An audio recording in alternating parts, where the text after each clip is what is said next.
Cupid. He seen Mo and Q at the library. Then he seen Q introduce himself to Mo. Now we have seen their relationship grow.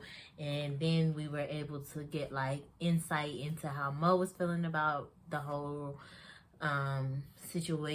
relation, how she felt about Q. Now Mo and Q have ended, and Cupid is now we have how Cupid feels about it. So previously, more of the focus was on Mo and Q. Now is the first time that we are honestly being able to see Cupid or read about Cupid being in his own personal space and how he feels about the situation. Now, in this chapter, as you can see, like when I tell y'all, my English teachers would be so proud of me how I have just highlighted and written and dug into the stuff. So the cool thing about this review is that the book is dope. Okay, I'm honestly interested in it, and I'm also the writer, so I can give y'all more of like why I did things the way that I did it. So in this chapter is Cupid, it is love, it is God, and it is Job. So I'm going to explain to y'all why I chose each one of those characters. Now, previously I have stated that this book was inspired off of a situation that I have experienced, and that it was a situationship with this guy or whatever.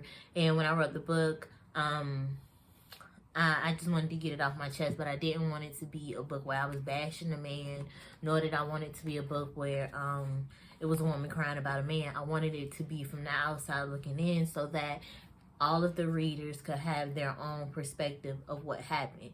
So when I was trying to find out who the writer could be, immediately I thought about Cupid, because since it was just Mo and Q, who else would have so much insight into their relationship? I believe that it would be Cupid.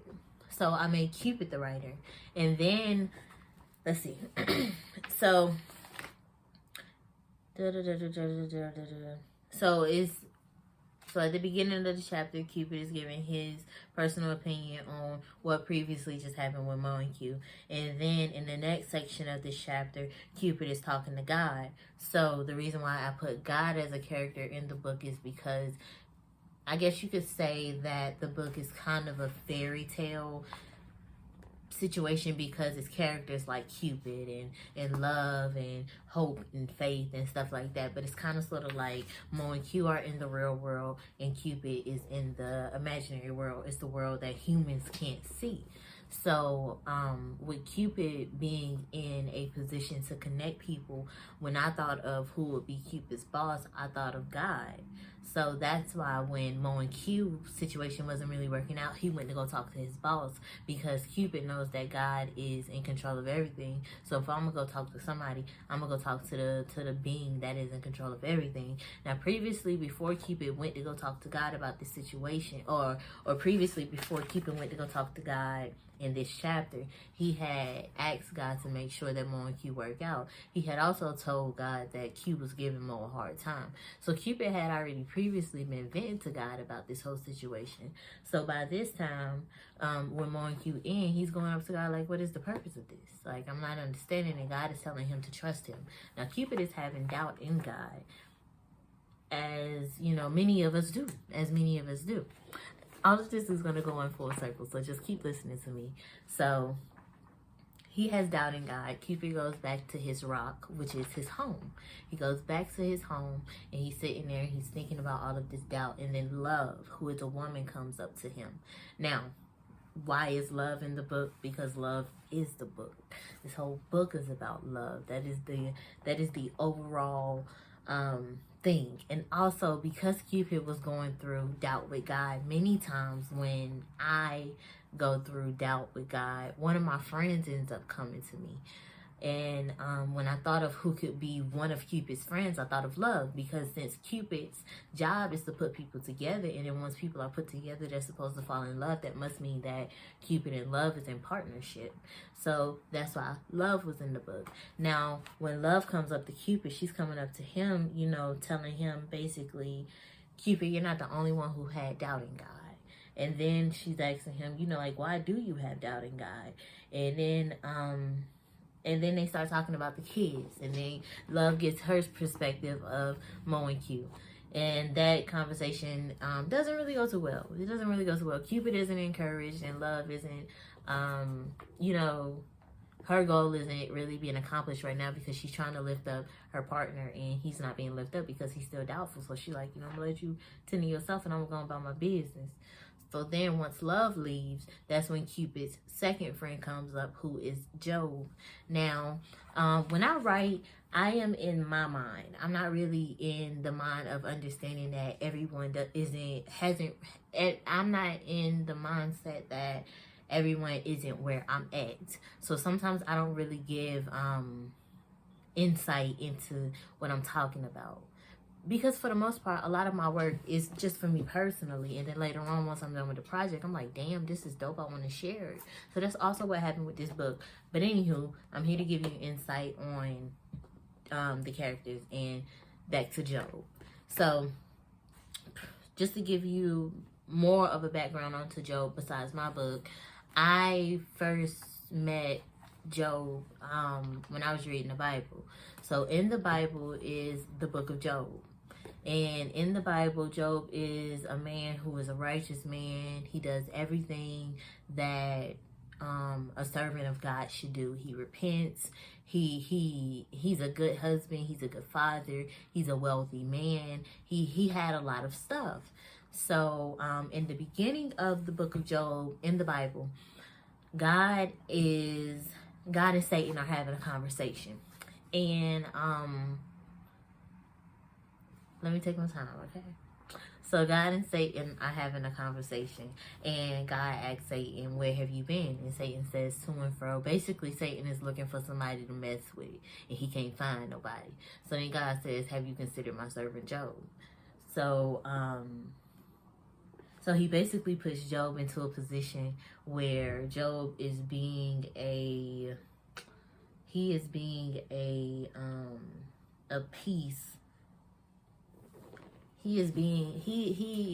Job is basically like, okay, it's God and then it's Satan. And God is basically trying to prove to Satan that there are some people in this world, on this earth, who have my back no matter what.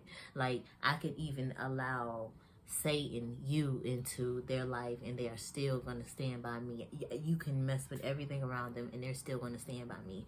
So basically, God was using Job as that little piece to show Satan that right there.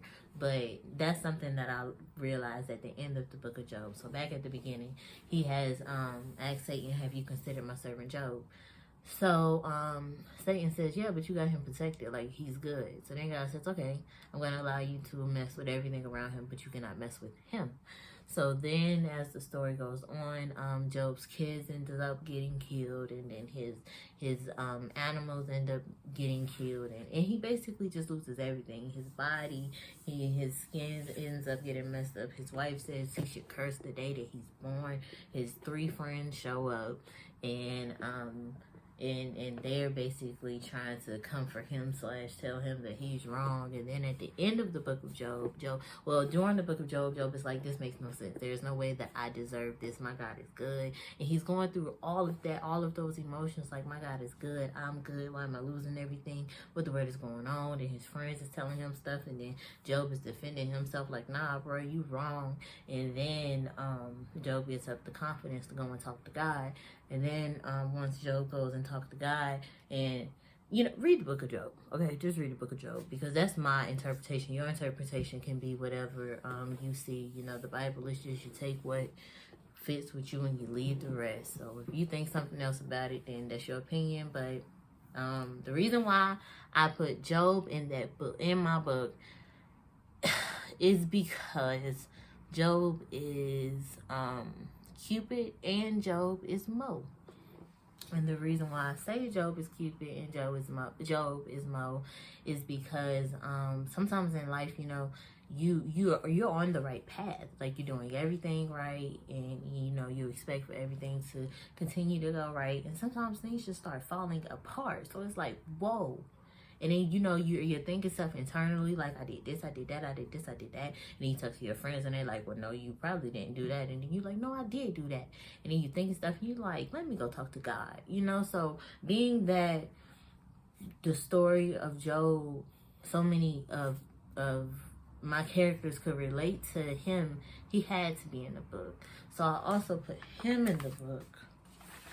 And just a reflection on this chapter, I greatly, or just as far as I've gotten into the book, I greatly appreciate that I was able to be so creative with this book. I was able to put two worlds into one book, and for it to make sense.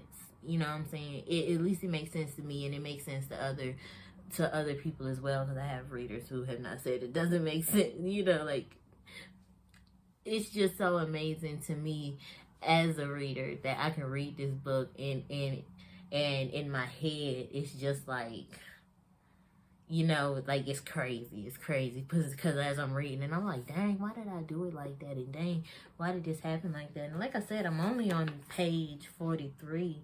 And it's so many lessons that I've already been able to take from this book. It's absolutely crazy. I'm just going to look at my notes to make sure that, yeah. So that's my review on it. There are, of course, things that I haven't really touched on, but I'll touch on later on. So stay tuned. It is more coming. Peace.